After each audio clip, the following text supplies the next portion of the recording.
Hello and welcome back to James and the Giant Peach.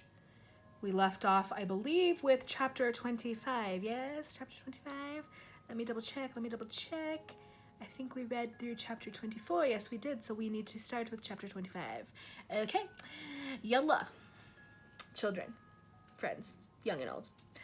Okay, so James and his new friends successfully wrangled a bunch of seagulls to lift the peach out of the air, only to discover the sharks hadn't actually damaged anything.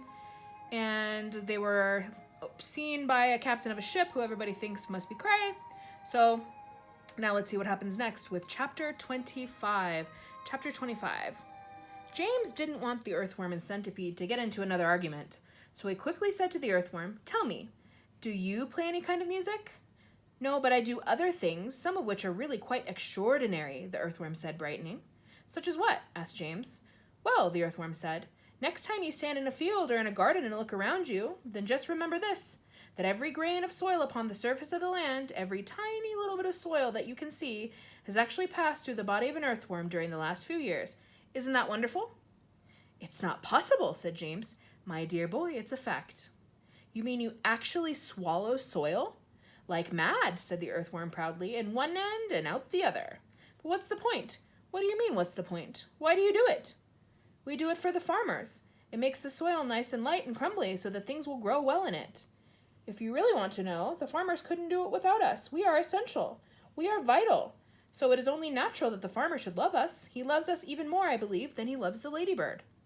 "The ladybird," said James, turning to look at her. "Do they love you too?"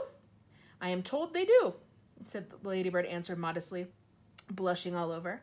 "In fact, I understand that in some places the farmers love us so much that they go out and buy live ladybirds by the sackful and take them home and set them free in their fields. They are very pleased when they have lots of ladybirds in their fields." "But why?" James asked. "Because we gobble up all the nasty little insects that are gobbling up all the farmers' crops. It helps enormously, and we ourselves don't charge a penny for our services." "I think you're wonderful," James told her. "Can I ask you one special question?" "Please do." "Well, is it really true that you can tell how old a ladybird is by counting her spots?"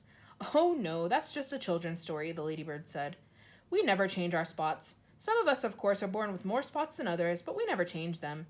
The number of spots that a ladybird has is simply a way of showing which branch of the family she belongs to.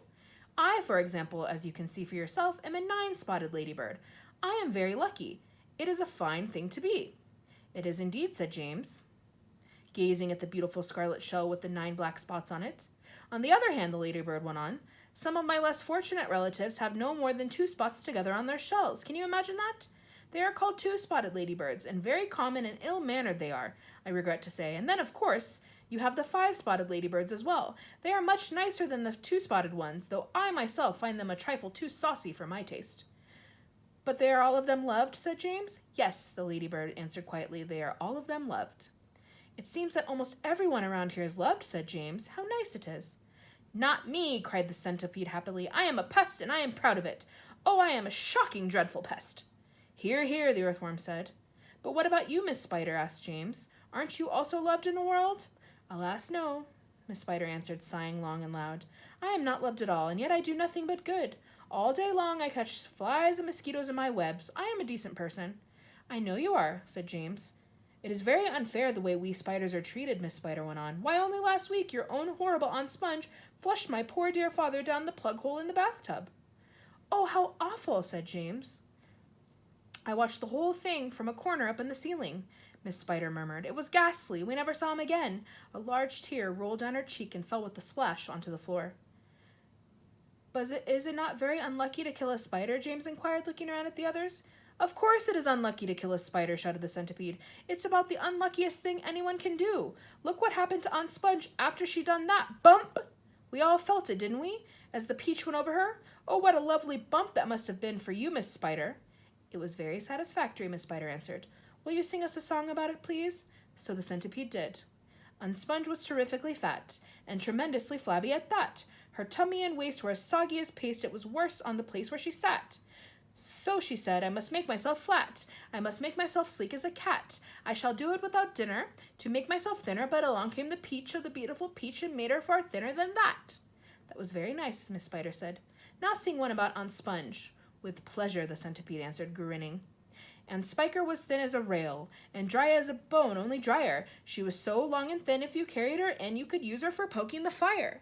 I must do something quickly, she frowned. I want fat, I want pound upon pound. I must eat lots and lots of marshmallows and chocks till I start bulging out all around.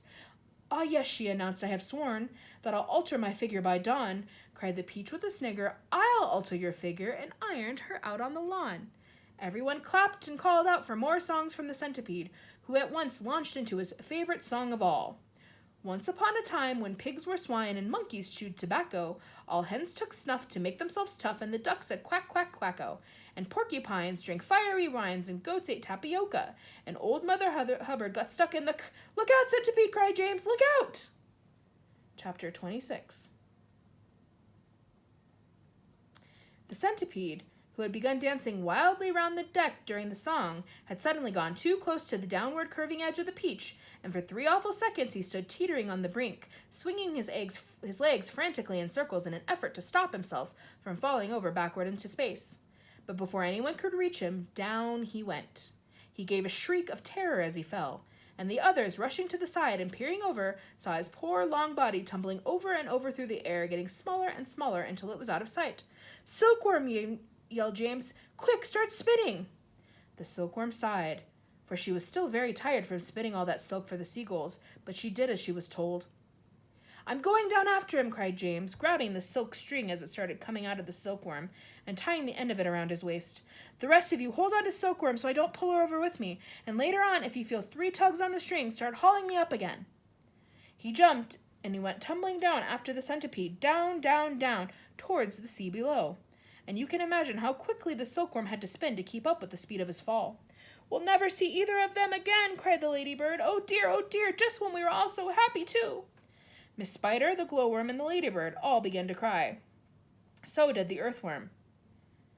I don't care a bit about the centipede, said the earthworm sobbed, but I really did love that little boy. Very softly, the old green grasshopper started to play the funeral march on his violin. And by the time he had finished, everyone, including himself, was in a flood of tears. Suddenly, there came 3 sharp tugs on the rope. Pull! Shouted the old green grasshopper. Everyone get behind me and pull! There was about a mile of string to be hauled in, but they all worked like mad, and in the end, over the side of the peach, there appeared a dripping wet James with a dripping wet centipede clinging to him tightly with all 42 of his legs. He saved me, gasped the centipede. He swam around in the middle of the Atlantic Ocean until he found me. My dear boy, the old green grasshopper said, patting James on the back, I do congratulate you. My boots, cried the centipede. Just look at my precious boots. They're all ruined by the water. Be quiet, the earthworm said. You are lucky to be alive. Are we still going up and up, asked James. We certainly are, answered the old green grasshopper, and it's beginning to get dark. I know, it'll soon be night. Why don't we all go down below and keep warm until tomorrow morning, Miss Spider suggested. No, the old green grasshopper said. I think that would be very unwise. It will be safer we stay up here through the night and keep watch. Then, if anything happens, we shall anyway be ready for it. Chapter 27. James Henry Trotter and his companions crouched close together on the top of the peach as the night began closing in around them. Clouds like mountains towered above their heads on all sides, mysterious, menacing, overwhelming. Gradually it grew darker and darker, and then a pale 3/4 moon came up over the tops of the clouds and cast an eerie light over the whole scene. The giant peach swayed gently from side to side as it floated along, and the hundreds of silky white strings going upward from its stem were beautiful in the moonlight. So also was the great flock of seagulls overhead. There was not a sound anywhere. Traveling upon the beach was not in the least like traveling in an airplane. The airplane comes clattering and roaring through the sky, and whatever might be lurking secretly up there in the great cloud mountains goes running for cover at it as it approaches. That is why people who travel in airplanes never see anything. But the peach, ah yes, the peach was a soft, stealthy traveler, making no noise at all as it floated along. And several times during that long silent night ride high up in the middle of the ocean in the moonlight, James and his friends saw things that no one had ever seen before. Once, as they drifted silently past a massive white cloud, they saw on the top of it a group of strange, tall, wispy-looking things that were about twice the height of ordinary men. They were not easy to see at first because they were almost as white as the cloud itself. But as the peach sailed closer, it became obvious that these things were actually living creatures. Tall, wispy, wraith-like, shadowy white creatures who looked as though they were made out of a mixture of cotton wool and candy floss and thin white hairs. Ooh, the ladybird said, I don't like this at all. Shh, James whispered back. Don't let them hear you. They must be cloud men. Cloud men, they murmured, huddling closer together for comfort. Oh dear, oh dear. I'm glad I'm blind and can't see them, the earthworm said, or I would probably scream. I hope they don't turn around and see us, Miss Spider stammered. Do you think they would eat us, the earthworm asked. They would eat you, the centipede answered, grinning. They would cut you up like a salami and eat you in thin slices. The poor earthworm began to quiver all over with fright. But what are they doing? The old green grasshopper whispered. I don't know, James answered. Softly, let's watch and see. The cloud men were all standing in a group, and they were doing something peculiar with their hands. First, they would reach out, all of them at once, and grab handfuls of cloud. Then they would roll these handfuls of cloud in their fingers until they turned into what looked like large white marbles. Then they would toss the marbles to one side and quickly grab more bits of cloud and start over. It was all very silent and mysterious. The pile of marbles beside them kept growing larger and larger. Soon there was a truckload of them there at least. They must be absolutely mad, the centipede said. There's nothing to be afraid of here. Be quiet, you pests, the earthworm whispered. We shall all be eaten if they see us. But the cloud men were much too busy with what they were doing to have noticed the great peach floating silently up behind them. Then the watchers on the peach saw one of the cloud men raising his long wispy arms above his head, and they heard him shouting, All right, boys, that's enough. Get the shovels. And all the other cloud men immediately let out a strange, high-pitched whoop of joy and started jumping up and down and waving their arms in the air. Then they picked up enormous shovels and rushed over to the pile of marbles and began shoveling them as fast as they could over the side of the cloud into space, shouting, Down they go! They chanted as they worked. Down they go, hail and snow, freezes and sneezes and noses will blow. It's hailstones, whispered James excitedly. They've been making hailstones, and now they're showering them down on the people in the world below. Hailstones, the centipede said? That's ridiculous. This is summertime. You don't have hailstones in summertime. They're practicing for the winter, James told him. I don't believe it, shouted the centipede, raising his voice. Shh, the others whispered, and James said softly, For heaven's sake, centipede, don't make so much noise. The centipede roared with laughter. Those imbeciles couldn't hear anything, he cried. They're as deaf as doorknobs, you watch.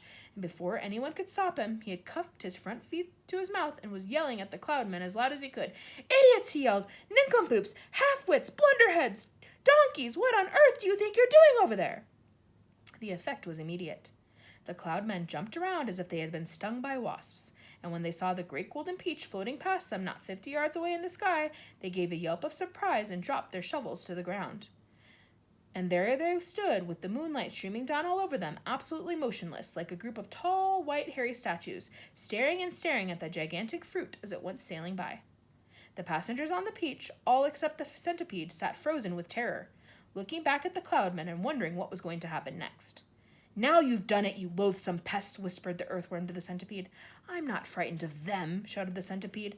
And to show everyone once again that he wasn't, he stood up to his full height and started dancing about, making insulting signs at the cloudmen with all 42 of his legs.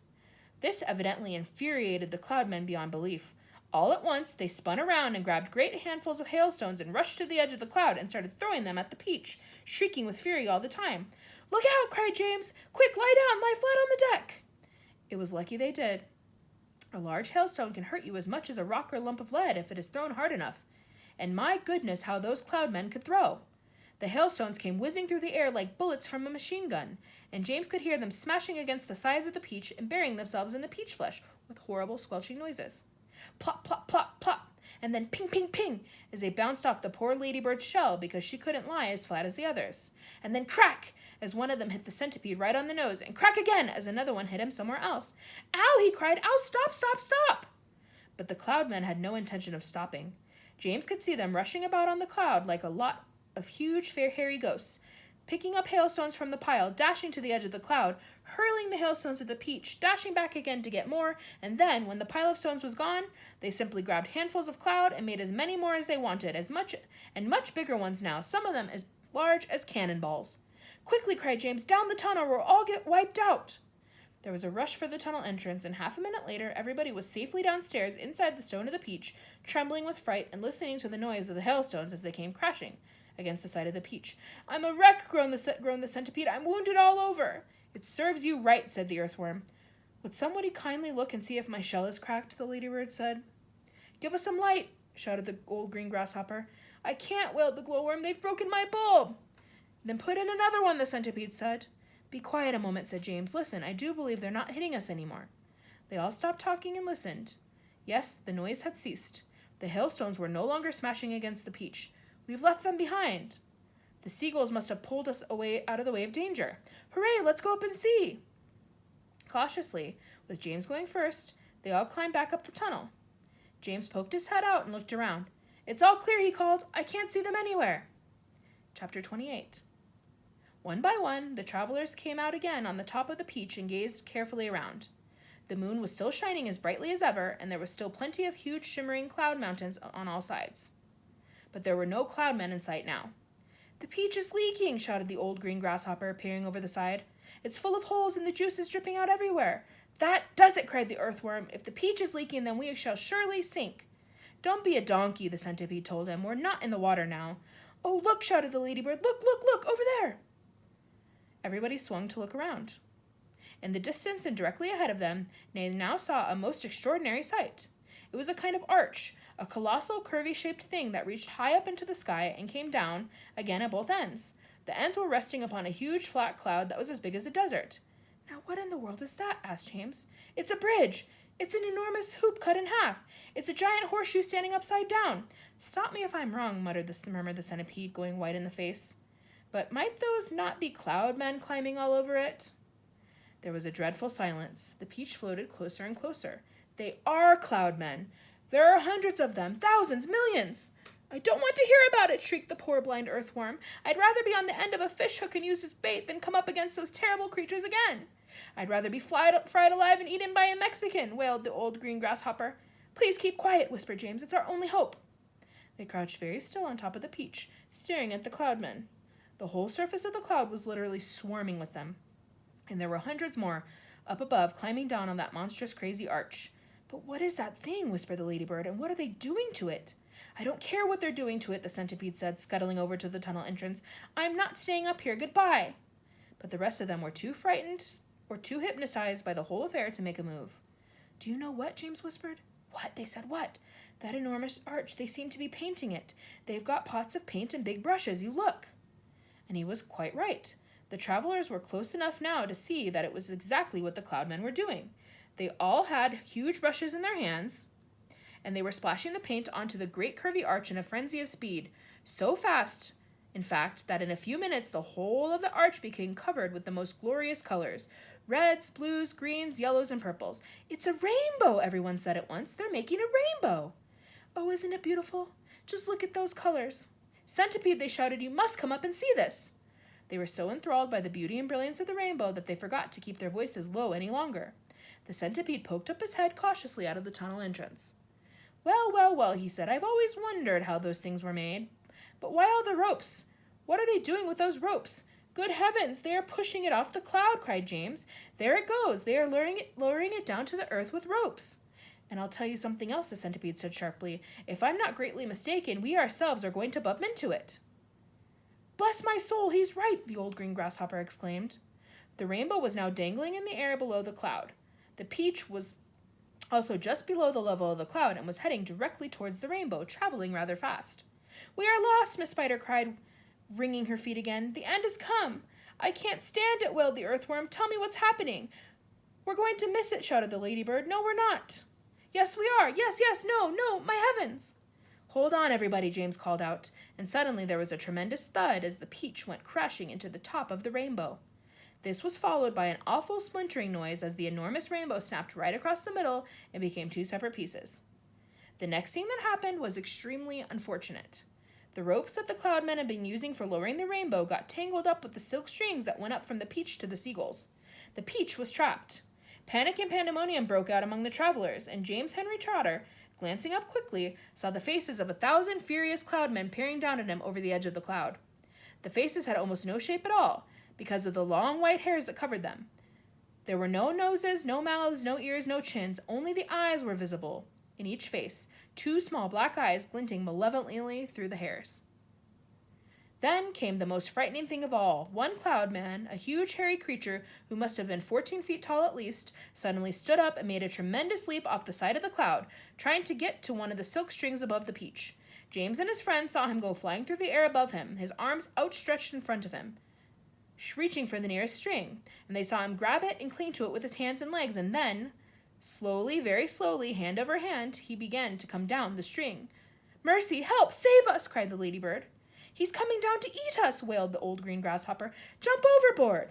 "Then eat the earthworm first!" shouted the centipede. "It's no good eating me. I'm full of bones like a kipper." "Centipede," yelled James. "Quickly, bite through the string, the one he's coming down upon." Excuse me. The centipede rushed over to the stem of the peach and took the silk string in his teeth and bit through it with one snap of his jaws. Immediately, far above them, a single seagull was seen to come away from the rest of the flock and go flying off with a long string trailing from its neck. And clinging desperately to the end of the string, shouting and cursing with fury, was the huge hairy cloud man. Up and up and up he went, swinging across the moonlit sky. And James Henry Trotter, watching him with delight, said, "My goodness, he must weigh almost nothing at all. For one seagull to be able to pull him up like that, he must be all hair and air." The rest of the cloudmen were so flabbergasted at seeing one of their company carried away in this manner that they let go of the ropes and they were holding, and then, of course, down went the rainbow, both halves of it together, tumbling towards the earth below. This freed the peach, which at once began sailing away from that terrible cloud. But the travelers were not in the clear yet. The infuriated cloudmen jumped up and ran after them along the cloud, pelting them mercilessly with all sorts of hard and horrible objects. Empty paint buckets, paintbrushes, step ladders, stools, saucepans, frying pans, rotten eggs, dead rats, bottles of hair oil, anything those brutes could lay their hands on came raining down upon the peach. One cloudman, taking very careful aim, tipped a gallon of thick purple paint over the edge of the cloud right onto the centipede himself. The centipede screamed with anger. "My legs," he cried, "they're all sticking together. I can't walk, and my eyelids won't open. I can't see, and my boots, all my boots are ruined." But for the moment, everyone was far too busy dodging the things that the cloudmen were throwing to pay attention to the centipede. "The paint is drying," he moaned. "It's going hard. I can't move my legs. I can't move anything." "You can still save your mouth," the earthworm said, "and that is a great pity." "James," bawled the centipede, "please help me. Wash off this paint. Scrape it off. Anything." Chapter 29. It seemed like a long time before the seagulls were able to pull the peach away from that horrible rainbow cloud. But they managed it at last, and then everybody gathered around the wretched centipede and began arguing about the best way to get the paint off his body. He really did look a sight. He was purple all over, and now that the paint was beginning to dry and harden, he was forced to sit very stiff and upright, as though he were encased in cement. And all 42 of his legs were sticking out straight in front of him, like rods. He tried to say something, but his lips wouldn't move. All he could do now was make gurgling noises in his throat. The old green grasshopper reached down and touched him carefully on the stomach. "How could this possibly have dried so quickly?" he asked. "It's rainbow paint," James answered. "Rainbow paint draws very quick and very hard. Dries." "I detest paint," Miss Spider announced. "It frightens me. It reminds me of Aunt Spiker. The late Aunt Spiker, I mean, because the last time she painted her kitchen ceiling, my poor darling grandmother stepped into it by mistake when it was still wet, and there she stuck. And all through the night we could hear her calling to us, saying, 'Help, help, help!' And it was heartbreaking to listen to her. But what could we do? Not a thing until the next day when the paint had dried. And then, of course, we all rushed over to her and calmed her down and gave her some food. Believe it or not, she lived for 6 months like that, upside down on the ceiling with her legs stuck permanently in the paint. She really did. We fed her every day. We brought her fresh flies straight from the web. But on the 26th of April last, Aunt Sponge, the late Aunt Sponge, happened to glance up at the ceiling, and she spotted her. 'A spider!' she cried. 'A disgusting spider! Quick, fetch me the mop with the long handle!' And then... Oh, it was so awful, I cannot bear to think of it." Miss Spider wiped away a tear and looked sadly at the centipede. "You poor thing," she murmured. "I do feel sorry for you." "It'll never come off," the earthworm said brightly. "Our centipede will never move again. He will turn into a statue, and we shall be able to put him in the middle of the lawn with a bird bath on top of his head." "We could try peeling him like a banana," the old green grasshopper suggested. "Or rubbing him with sandpaper," the ladybird said. "Now if he stuck out his tongue," the earthworm said, smiling a little for perhaps the first time in his life. "If he stuck it out really far, then we could catch hold of it and start pulling. And if we pulled hard enough, we could turn him inside out and he could have a new skin." There was a pause while the others considered this interesting proposal. "I think," James said slowly, "I think that the best thing to do..." Then he stopped. "What was that?" he asked quickly. "I heard a voice. I heard somebody shouting." Chapter 30. They all raised their heads, listening. "Shh! There it is again!" But the voice was too far away for them to hear what it was saying. "It's a cloud man," Miss Spider cried. "I just know it's a cloud man. They're after us again." "It came from above," the earthworm said. And automatically everybody looked upward, except the centipede, who couldn't move. Ouch, they said. Help, mercy, we're going to catch it this time. For what they saw now, swirling and twisting terribly over their heads, was an immense black cloud, a terrible, dangerous, thundery-looking thing that began to rumble and roar even as they were staring at it. And then, from high up on the top of the cloud, the faraway voice came down to them once again, this time very loud and clear. On with the faucets, it shouted. On with the faucets! On with the faucets! 3 seconds later, the hole underneath of the cloud seemed to split and burst open like a paper bag, and then out came the water. They saw it coming. It was quite easy to see because it wasn't just raindrops. It wasn't raindrops at all. It was a great solid mass of water that might have been a lake or a whole ocean dropping out of the sky on top of them, and down it came, down and down and down, crashing first onto the seagulls and then onto the peach itself, while the poor travelers shrieked with fear and groped around frantically for something to catch hold of. The peach stem, the silk strings, anything they could find. And all the time the water came pouring and roaring down upon them, bouncing and smashing and sloshing and slashing and swashing and swirling and surging and whirling and gurgling and gushing and rushing and rushing, and it was like being pinned down underneath the biggest waterfall in the world and not being able to get out. They couldn't speak. They couldn't see. They couldn't breathe. And James Henry Trotter, holding on madly to one of the silk streams above the peach stem, told himself that this must surely be the end of everything at last. But then, as suddenly as it had started, the deluge stopped. They were out of it, and it was all over. The wonderful seagulls had flown right through it and had come out safely on the other side. Once again, the giant peach was sailing peacefully through the mysterious moonlit sky. "I am drowned!" gasped the old green grasshopper, spitting out water by the pint. "It's gone right through to my skin," the earthworm groaned. "I've always thought my skin was waterproof, and it isn't, and now I'm full of rain." Look at me, shouted the centipede excitedly. "It's washed me clean! The paint's all gone! I can move again!" "That's the worst news I've had in a long time," the earthworm said. The centipede was dancing around the deck and turning somersaults in the air and singing at the top of his voice. "Oh, hooray for the storm and the rain! I can move, I don't feel any pain. And now I'm a pest, I'm the biggest and best, the most marvelous pest once again." "Oh, do shut up," the old green grasshopper said. "Look at me," cried the centipede. "Look at me, I am freed, I am freed. Not a scratch nor a bruise nor a bleed. To his grave this fine agent they all thought they had sent, and very near I went. Oh, very near I went. But they sent quite the wrong centipede." 31. Chapter 31. "How fast we are going all of a sudden," the ladybird said. "I wonder why." "I don't think the seagulls like this place any better than we do," James answered. "I imagine that they want to get out of it as soon as they can. They got a bad fright in that storm we've just been through." Faster and faster flew the seagulls, skimming across the sky at a tremendous pace, with the peach trailing out behind them. Cloud after cloud went by on either side, all of them ghostly white in the moonlight, and several more times during the night the travelers caught glimpses of the cloud men moving around on the tops of those clouds, working their sinister magic upon the world below. Once they passed a snow machine in operation, with the cloud men turning the handle and a blizzard of snowflakes blowing out of the great funnel above. They saw the huge drums that were used for making thunder, and the cloud men beating them furiously with long hammers. They saw the frost factories and the wind producers and the places where cyclones and tornadoes were manufactured and sent spinning down towards the earth. And once, deep in the hollow of a large billowy cloud, they spotted something that could only have been a cloudmen's city. There were caves everywhere running into the cloud, and at the entrance to the caves, the cloudmen's wives were crouching over their little stoves with frying pans in their hands, frying snowballs for their husbands' suppers. And hundreds of cloudmen's children were frisking about all over the place and shrieking with laughter and sliding down the billows of the cloud on toboggans. An hour later, just before dawn, the travelers heard a soft whooshing noise above their heads, and they glanced up and saw an immense gray bat-like creature swooping down towards them out of the dark. It circled round and round the peach, flapping its great wings slowly in the moonlight and staring at the travelers. Then it uttered a series of long, deep, melancholy cries and flew off again into the night. "Oh, I do wish the morning would come," Miss Spider said, shivering all over. "It won't be long now," James answered. "Look, it's getting lighter over there already." They all sat in silence, watching the sun as it came up slowly over the rim of the horizon for a new day. And that is it for today. It looks like we have one more day left, and then we will finish James and the Giant Peach.